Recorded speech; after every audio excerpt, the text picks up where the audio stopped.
No? Hindi niya isinapubliko. O nalaman mo na may nagawa si kapatid. Huwag mong isiwalat. Marites.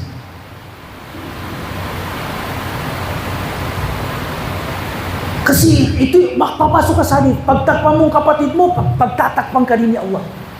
Kasi yung kapatid mo, maring ayaw niyang malaman ng iba. Hindi niya isinapubliko, Nakita mo lang na maaring pumasok sa hotel o di kaya.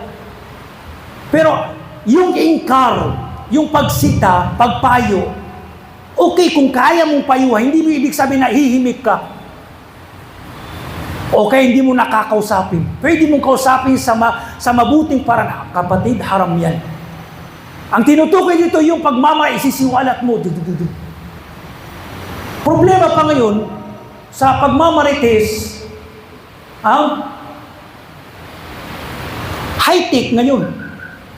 Ang bilis. Chat. Sister, bro, tayo lang. Alam mo, nakita ko si kapatid. Subhanallah. Yung sinabihan mo rin, ganun din. Sasabihin yung isang kaibigan, kapatid, tayo lang, Amana, kunwari. Ganon din, hanggang sa palipat-lipat. Ganon din, bubulungan, yung kapatid niya, alam mo, tayo lang, huwag mo ipagsabi.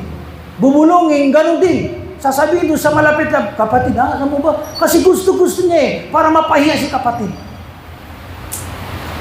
Subhanallah. Yung pagmamarites, medyo limitasyon, lagyan natin ng limitasyon. Subhanallah. Kasi kabilang niya sa panlilibak.